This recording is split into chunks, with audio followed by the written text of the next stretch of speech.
Hello, friends. My name is Brad Rowland, and this is a crossover edition of the Locked On Hawks podcast, where I am joined in crossover fashion by John Karalis of Locked On Celtics for a bonus episode to preview the series that begins on Saturday. If you missed it, I talked to my friend Tyler Jones on the podcast for about an hour on Wednesday evening. Some Celtics talk in there as well as where the Hawks are at this point in time, Heat stuff, etc. And just a series preview. We'll have one more piece of content, hopefully, between now and tip-off on Saturday. So stay tuned. Please subscribe to the podcast. And after a quick intro, we'll be back with myself and John Karalis of Locked On Celtics. You are Locked On Hawks, your daily Atlanta Hawks podcast. Part of the Locked On Podcast Network. Your team every day.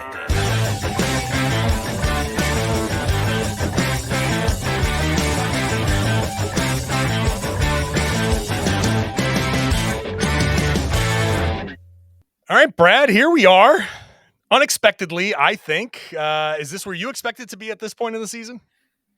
Ooh, it kind of depends on when that question is asked. Preseason, no. Midseason, probably no. A rolling kind of like win probability chart of your confidence in being either a playoff team, a seventh seed, or you feel like should have been higher. I think you guys came in with higher hopes. Yeah, definitely. I think if you told me preseason, even with all the play-in stuff, they'd be the 7th seed. I would have said that's at least a mild disappointment for sure. They were talking all year long about their goal not being in the play-in, and so to end up there, even when you win your first game in upset fashion, not the best place to be, but not the worst either. It could have been much worse for this Hawks team in the last week or so. Yeah, I mean, sure, you could have just not made it at all, I suppose. So let's start from there. Why? Because I do think that this Hawks team is a little bit of a disappointment. And especially, I thought they were a disappointment last year. I thought they would bounce back after last season's kind of showing. And yeah, DeJounte Murray, I was really counting on the Hawks to be kind of one of those like 4, 5, 6 teams. Yeah, I think that's about right. I think that coming into this year, they were responding to last year because they underachieved, like you said a year ago. That was the one that was like kind of universally accepted. They made this conference finals run. No matter where you are on that spectrum, they were disappointed by the results of that. Tony Ressler made it very known, the owner, like they were going to make some changes. And the one thing I said heading into the last summer was that they're going to change something. They're not running it back after last year. And they made a big change with Murray, like you said. And then coming into this year, I'm not saying people picked them in the top 2 or 3 because that didn't really happen, but they were generally seen in that 4, 5, 6 range, maybe down to 7, but I had them in that 5, 6 range, somewhere in there. And to be 500 for most of the season is not where they wanted to be, especially they were pretty healthy. I mean, knock on wood, they didn't really have a lot of injuries this year either that would kind of explain why a team might plummet down to that range. So yeah, I mean, it's been a general disappointment. The coach got fired mid-season. I mean, they had this big change, and they've been better since then. But even then, they're not like lighting the world on fire as well as they played against Miami on Tuesday. So I think the general tenor on the team is definitely one of disappointment and potential change in the future, depending on how things go in the next couple of weeks. But for now, they are also kind of feeling pretty good compared to where they went most of the year because they just played so well against Miami and kind of finished the year strong. What did you make of the Trae Young rumors that he is among those that's able to be traded, willing to be traded? I think for me, I've kind of been in this posture for a while, and that didn't change for me. I made some calls, as you kind of have to after a report like that gets out. And we're still in the place now where I'll be shocked if he is traded unless he wants to be. We're still there, and I've not heard that he wants to be at this point. Like, people point to him being represented by Clutch.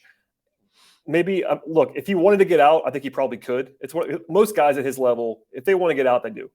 Sure. KD, it took KD an extra few months, but he eventually got out. That kind of stuff happens. But I think for now, like for them to trade him without him wanting to be traded this coming summer would shock me. It really would. I'm not saying it's a 0% chance, but it would blow me away just because they're so tied to him. I mean, ownership level on down, and I think for as much as the noise has kind of been buzzing behind the scenes, like I think he understands that he has a lot of juice in the organization, and I think it's still his team, and it's been disappointing. But long story short, and I'll give you more if you want to. I'll be surprised if he gets moved. It didn't stun me to have that kind of news cycle. It was around the play, and it kind of made me laugh that let's talk about something this week nationally that has to do with the Hawks. Oh, Trae Young trade rumors, fire up the machine. So there's a little bit of that, I think, in there as well, just because all the way that it was timed. But I get it, but I'd be pretty surprised if he was traded, at least anytime soon. I mean, the reason I asked, obviously it just came up, but there's always the chance of like discord. And hey, I've been around hearing about Jaylen Brown rumors for ever, and those have always been something that I've blown off. So you never know what's really real and what's not. I wouldn't expect Kevin O'Connor to not report something that he's heard, but sure. Regardless, you're heading into a playoff series. The last thing you want is your best player to be answering questions about trade rumors and stuff. But it, to their credit, didn't seem to bother him in that play-in game. So, I mean, you had a good performance there. So that's good. Yeah, if they had lost, at least locally, you would have the fans would have definitely blamed the rumors on all that stuff. Which is, you never know behind this, like how much of that is motivating, how much of that is distracting. I agree that it's not great that Trae had to spend 5 minutes at a press conference having to answer questions the day of the play-in game about all of this stuff. So like that's not ideal. But he played fairly well in that game. They played well, and the vibes have not been great all year long around the Hawks, but they're pretty good right now. They're feeling okay. I think the new coaching staff has something to do with that. So it didn't derail things, at least in the short term. Let's get to the series here. Celtics and Hawks. I think the general feeling around here, and I think maybe nationally, is that the Celtics should kind of win this easily. Is there any reason for us to think otherwise? That is the general feeling for sure. I mean, I'm big into the betting markets and things. Our friends at FanDuel have the Celtics as a very large favorite in the series too. And I get it. I mean, if you look at the season-long profile of these two teams, Boston has been a lot better than the Hawks. It's not even been particularly close. Wins and losses, net rating, all those things. And then I think season series are very overrated, generally speaking. But Boston dominated the two games that the two teams were actually trying in. Yeah. So that doesn't really help matters either. As far as like why it may be different, I think like as we talked about earlier, the Hawks have underachieved their talent level. I think their talent level is significantly better than a team that is 41-41. So that's if you're a Hawks fan, Hawks optimist, that's where you would start. They are healthy. They are more talented than that. And now, without trying to fire Nate McMillan once again, they are a better coach now than they were previously. I think I'll just leave it there with Quinn Snyder. He's obviously a big upgrade there. Mm-hmm. So between having a star, having some real offensive talent, they've been a top 2 or 3 offenses in the league the last few months, having real depth and a new coach, I think that it's reasonable to say this is a team that is better than your traditional 7 seed. Which maybe just closes the gap. It doesn't mean, obviously, no one's going to pick the Hawks, including me. It'd be crazy to just straight up pick the Hawks in the series. But I do believe that it could be a lot closer than people are expecting, mostly because of Atlanta, not because of Boston. I think Boston is kind of what we think they are at this point. They're very, very good. I just think that the Hawks are probably better at this moment than they've been for the most of the season. And, part of that has to do with injuries and all that stuff. Today's show is brought to you by eBay Motors. And for a championship team, it's all about making sure every player is the perfect fit for you. It's the same when it comes to your vehicle. Every part needs to fit just right. And so the next time you look to buy parts or accessories, head to eBay Motors. With eBay Guaranteed Fit, you can be sure every part that you actually need fits right. And that's so the first time around. Just add your ride to My Garage. Look for the green check to know the part will be actually fitting for you or your money back. Because just like in sports, confidence is the name of the game. When you shop on eBay Motors, with over 122 million parts to choose from, you'll be back in the game in no time. After all, it's easy to bring home a win when the right parts are absolutely guaranteed. Get the right parts for you, the right fit, and the right prices at ebaymotors.com. One more time, that is ebaymotors.com. Let's ride. Eligible items only. Exclusions apply. I feel like there's a little bit of improvement here since Quinn Snyder came along, and Joe Mazzulla was talking about it at practice today. They play faster, they shoot more threes, and that alone in offensive rebounding, those things make a team dangerous. The 22 offensive rebounds against the Miami Heat. Look, the Celtics are the league's #1 defensive rebounding team. However, when they have lost, they have gotten killed on the boards. It's the one thing when the Celtics lose, it's mostly because their effort wanes. They don't typically lose games where they're trying hard and playing well, which happens to every team during the season. You try hard, you play well. Sometimes every once in a while, you just lose a game like that. But the Celtics, most of their losses have been effort based, and one of the first things that goes when effort comes around is rebounding. So, do you think that the Hawks can maybe catch the Celtics sleeping a little bit, or do you think the Hawks can have figured something out there with their offensive rebounding that's strategic enough where they can go and steal a couple of games here, or make this series difficult just with their offensive rebounding, their effort? Yeah, I think the physicality aspect, this is a Hawks team, especially as constructed right now, that is much more athletic and forceful than they've been in the past. Even when they were awesome offensively last year, 2 years ago, it was mostly just Trae Young pick and roll surrounded by shooters. And that's a good formula. But now they have a healthy front court that is, they're not enormous. They don't have a 7-2 guy up there, but Clint Capella is one of the best rebounders in the league. That's one of probably his number one strength. They play big most of the time. They don't play a lot of small ball. Jalen Johnson's this X factor second-year guy who's all of 6'10" and kind of creates havoc. And I think that Miami game was kind of an outlier. They haven't been quite that physical and aggressive and forceful, but they show that they can do it at least in that one game sample size. And in addition to being awesome on offense in the second half of the season, part of that's been offensive rebounding. Like they've been a top 3 or 4 team. I think they're emphasizing that more, which is personnel driven too. So the stat about Boston's defensive rebounding is going to make the rounds, but I found this interesting too. I'm sure you talked about it a lot. I think Boston's like in the bottom 7 or 8 in second chance points allowed. Like it's really hard to be number 1 in defensive rebound rate and not be good at second chance points allowed. I don't know why. It's probably some noise in there, but like I noticed that when I was doing some prep, I was like, that's interesting. And the Hawks had, I think, 26 against Miami. I'll say this: when they actually get offensive rebounds in the series, they better capitalize. Because that's where you can kind of waste those, and that kind of your edge can evaporate because you can't just grab them. You got to actually do something with them to take advantage of that possession battle edge. This is the problem with the Celtics. Yeah, and so when you say the Celtics have the best defensive rebounding percentage out there, there are a lot of Celtics fans who go, "Really? You do?"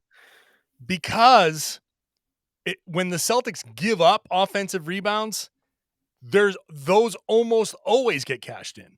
They don't just let long. It's not just the odd long rebound. It's the weird that just was a bad bounce, and you rebound 77% of your the available rebounds out there.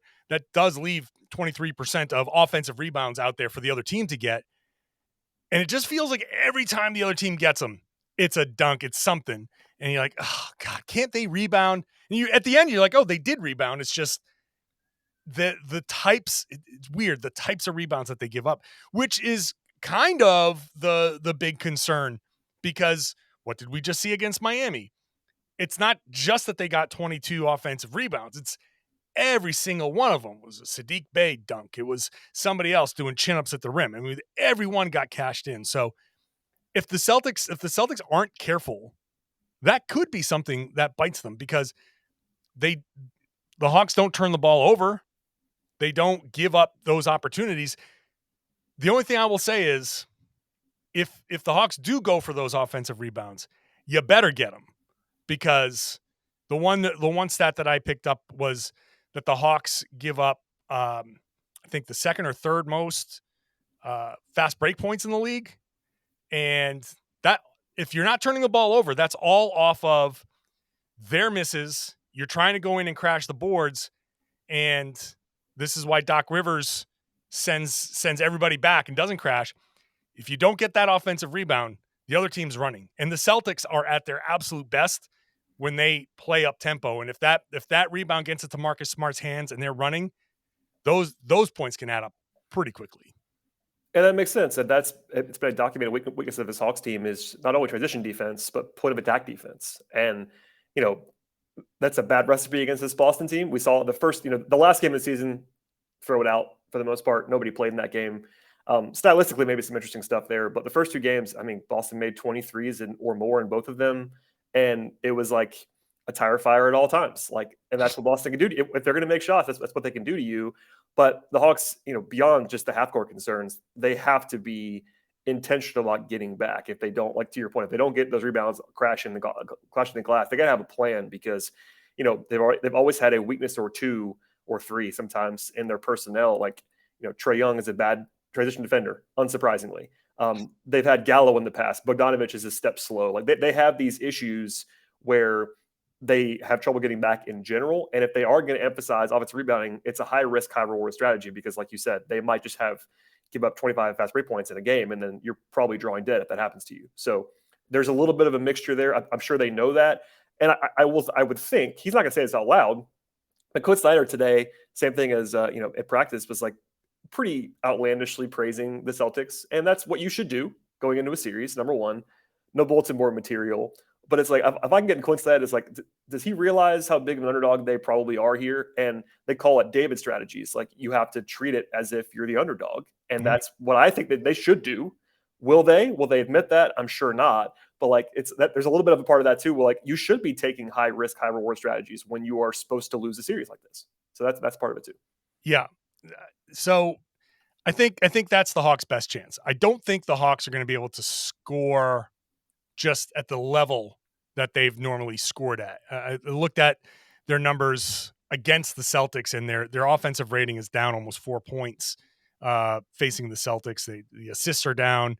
Their field goal percentage is down. It's just the offense doesn't run as well against the second ranked defense in the league. So that stands to reason. So is there another way outside of the offensive rebounds that you think the Hawks can hurt the Celtics with their offense?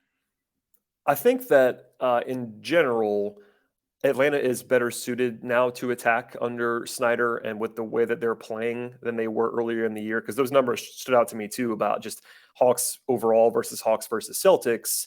And I think that they have been a little bit more scheme versatile. We saw it in the Miami game as well, where I have a colleague named Glenn Willis who pointed this out on my show. And it was basically, if you watch the way the Hawks approached the first three games against Miami versus the game that Quinn coached, it was very different. And they were running stuff that made Miami less comfortable on defense. And I think I'm not an X's and O's expert on the level of a coach, but I do expect them to have some stuff prepared here. They have a few days off. That's one of the advantages of not going to be in the 9-10 game on Friday. Obviously, Boston has longer off, but there's a rust factor there too. And I think for the first time in a while, you can kind of trust on the Hawks side, like you have a coaching staff that's probably going to be a little bit more adaptable, maybe attack. I think the way we talked about before about the offensive rebounds is probably the number one thing, because Boston does play a little bit smaller than some teams do, and the Hawks playing bigger than some teams are. But there's not any, there's not any glaring weaknesses about how Boston defends. So it's getting guys in good situations. Like the Hawks lean heavily on Bogdanovich and Sadiq Bey playing together, which that's two of their backup wings, but they're also their two best shooters. So if they can play those guys together and live on defense, then they could suddenly score a lot better. That's one area that I'm looking at to see if the Hawks can survive those minutes on defense enough to play them together. And then just getting Trae in good positions, because one of the things that I'm worried about if I'm the Hawks is that Boston's so good switching on defense. They're so adept at that. And that's really bothered the Hawks in previous years. Miami did it a lot last year in the playoff series. And when Trae can't just run pick and roll, he's not as comfortable. So they have better counters to that now. They have DeJounte. They have other options. But that's an area where, like, if the Hawks just can't solve the switching defenses, they're going to be in trouble, that's a very obvious statement, but it's also very true. Like, they have to make Boston maybe go to their plan B, go to their plan C, because if you just let the Celtics, who are the better team on paper, do what they want to do, then you're not going to beat them doing what they want to do. Today's show is brought to you by FanDuel, and the NBA playoffs are here. It's also baseball season as well, with the Grand Slams, no-hitters, and double plays returning to your lives in a big way. And there's no better place to get on the NBA or MLB action than FanDuel, America's #1 sportsbook. If you're a new customer, get a no-sweat first bet up to $1,000 with FanDuel. If it's bonus coming back to you, if your first bet does not win with FanDuel, download the Sportsbook app right now. It's safe, it's secure, and easy to use. You can get anything you're looking for in the sports world. That includes point spreads and totals, money lines, futures, player props, live betting, and much more. And the Hawks begin their first round series, of course, on Saturday afternoon in Boston. FanDuel has a series price for you, how many games the series are going to actually have in it as an option to bet on, game one odds, and much more on Hawks Celtics. And plus, once you combine the best together for a bigger payout with a same game parlay, give us a chance right now to get a no sweat first bet up to $1,000. bonus bets when you go to FanDuel.com/LockedOn.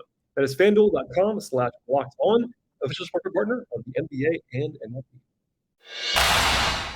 The Hawks are one of the top ball screening teams in the league, which would play into that switching because the Celtics play small, but the small guys they play aren't tiny. Aren't small. They're not small.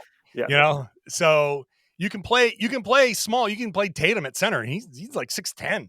You know, he's bigger than whatever. I don't even know what he's listed at anymore, but that dude is big.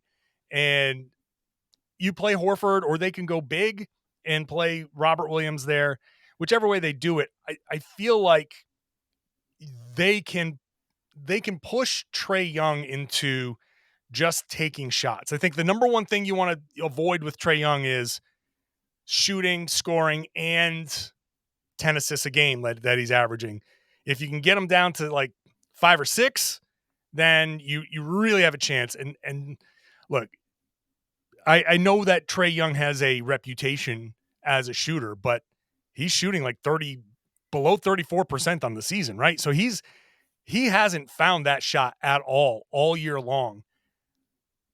I feel like if you turn Trae Young one-dimensional, and the Celtics with their length and their switchability, then this is a wrap real quick. Do you think that Trae Young can get going in this series against the Celtics? I think he can, but it's a tough matchup for him for sure. I mean, he had pretty good numbers against Boston in the 2 games this year. I don't care about that too much, but it wasn't as if Miami famously had his number in a way that Boston hasn't necessarily done that against Trae. But I totally agree with what you just said about making him more one-dimensional. And I've always said Trae is still underrated as a passer. I think he's one of the best passers in the world. He's an incredible passer. But if you make him a scorer, he can beat you that way. He's good enough to do that. But if I'm defending him, I generally want to make him a scorer first, second, third. And your point about three-point shooting is perfect because I was encouraged by this. He took 8 on Tuesday against Miami. But before that, I think it was 8 or 9 games in a row, he took 4 or 5 or less.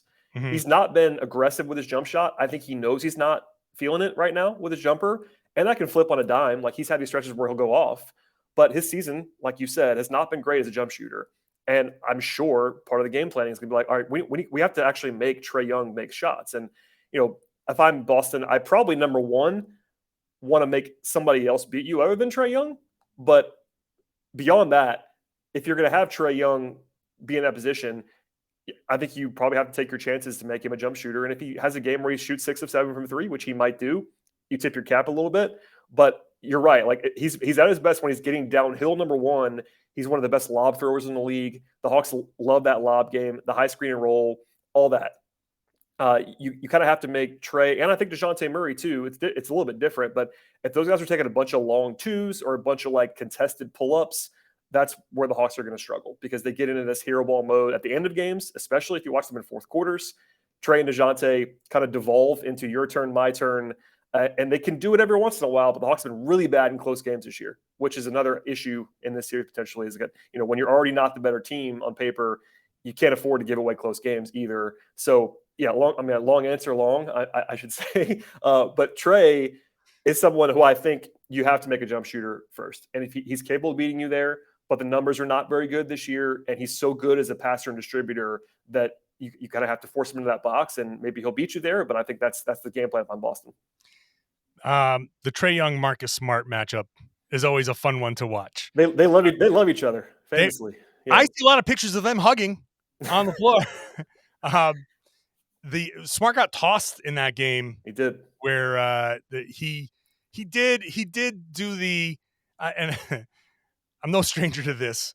The get caught up in a guy, kind of trap his arms, and then you fall, and then he falls. It's like you take him down with you. All right. So Marcus tries to get under Trae Young's skin. I happen to think that that's something that you can do. Am I wrong in thinking that Trae Young can be flustered?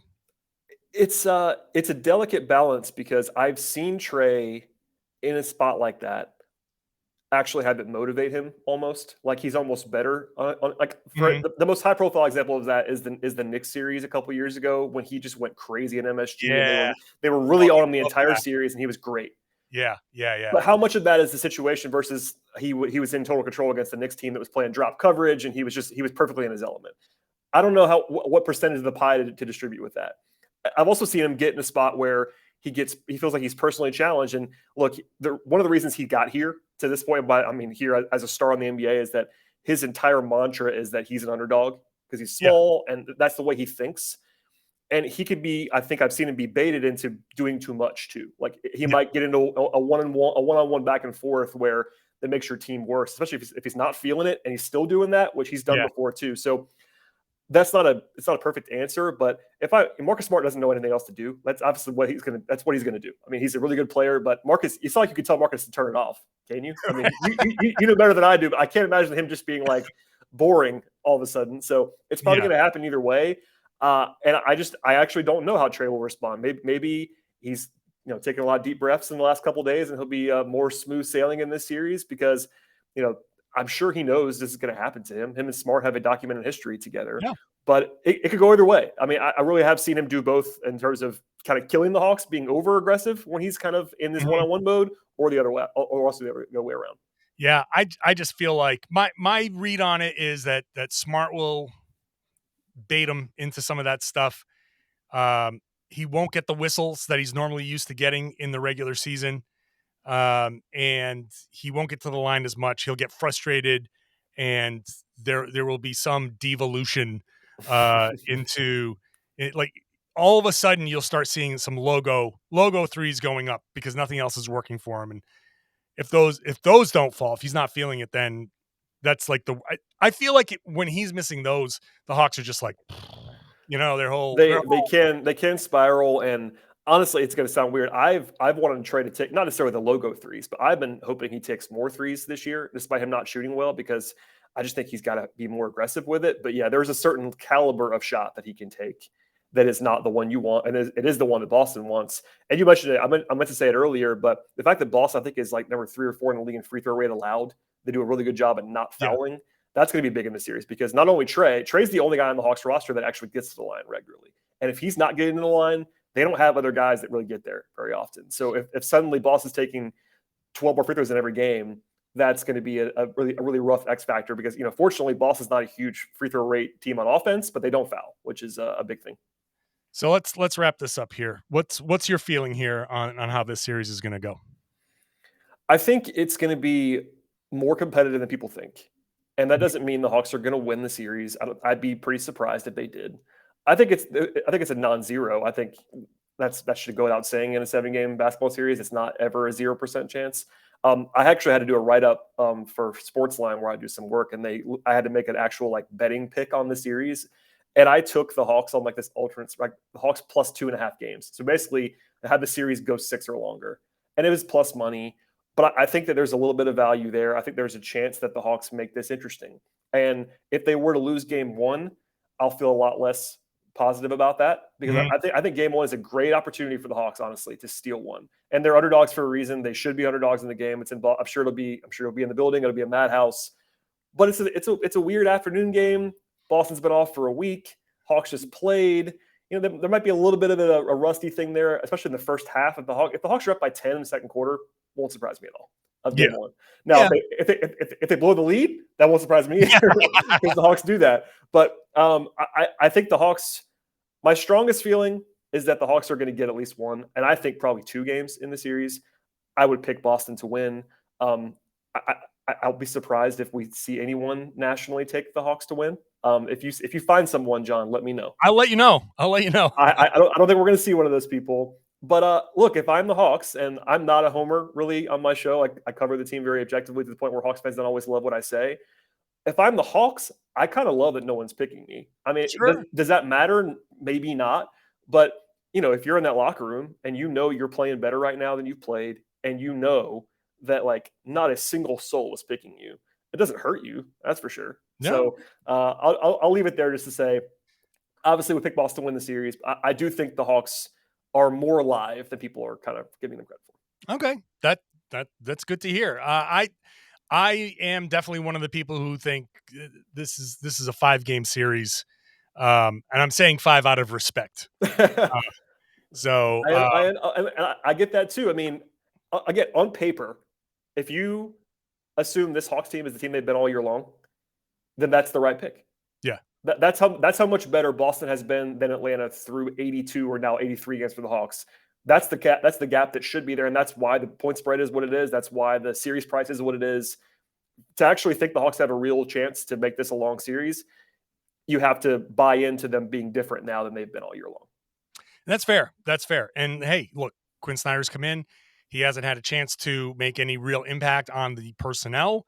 He hasn't had a chance to, hire his own staff and put his own game plan in. It's hard to do that on the fly. So if we're going to see a Quinn Snyder impact, we might see it next season.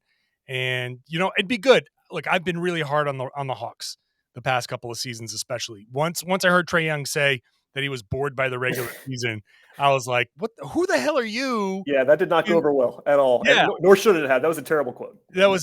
And so I've kind of let that kind of seethe in my consciousness over the past couple of seasons. I'd like to see them turn it around because I like to see teams be good. I like to see a competitive conference, and so, but I don't think it's happening now. We'll see some of Quinn Snyder's impact now, but I don't think much is going to change. So we'll see. Thanks for doing this crossover episode, and who knows how this thing is going to go.